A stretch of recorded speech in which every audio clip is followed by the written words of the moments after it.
कारण आम्हाला वाटत नव्हतं की यांनी बरे होतील म्हणून.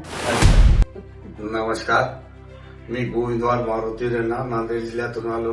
इथं माझ्या कमरेला त्रास होता, पायाचा त्रास होता, घुटण्याचा त्रास होता.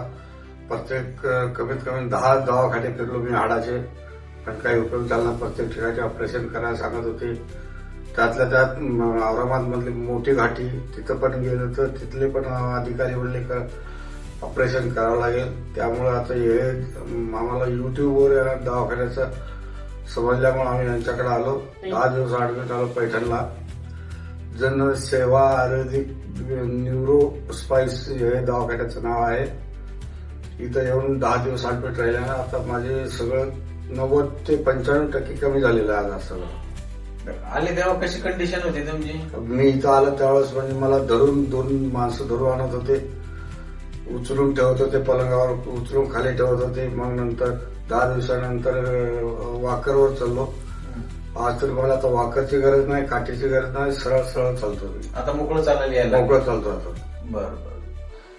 आपली इथे रोज किती घंटे ट्रीटमेंट चालायची तुमच्यावर? इथं जवळपास 3 तास ट्रीटमेंट चालायची, कारण का मशिनरी भरपूर आहेत नाही तर प्रत्येक मशिनरी वेळा 15-20 मिनिट लागत होते. आणि हा स्लीप डिस्कचा त्रास कधीपासून चालू होता तुम्हाला?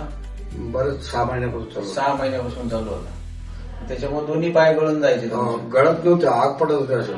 दोन्ही पायात आग पडल्यासारखी? पेंडामध्ये असं जसं की कापू लागले पेंडी. अच्छा. असं आता काहीच नाही त्रास, कपड्याचा पण नाही, आता म्हणजे पूर्ण मुंग्या वगैरे सगळं बंद आहे. बंद सगळं बंद झालं. आता एकदम मोकळं चालायला यायला.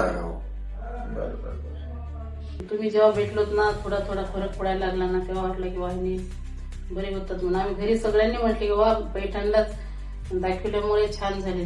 छान झालं. वयामानानुसार वयाच्या अनुसार भरोसा नव्हता हा. आम्हाला. भरोसाच नव्हता. ते नीट होतील अशी गॅरंटी वाटलंच सोडूनच नाही दिली. सर. 60-62 वर्ष वय आहे. सगळं लोक म्हणायचे कारण 2 वेळेस पॅरलाइज झाला. आता हा हो. मोठा आजार होता, मग कमरेची पूर्ण नसा दबलेली सांगते MRI मध्ये. अच्छा. म्हणजे पॅरालिसिसही पहिले 2 वेळा हा, झाला. पहिलं 2 वेळा. नंतर कमरेचा त्रास कमरेचा झाला. झाला. तरी पण तुम्ही यांना खूप छान केलं सर, त्याबद्दल आम्ही तुमचे खूप खूप धन्यवाद. उपकार केला.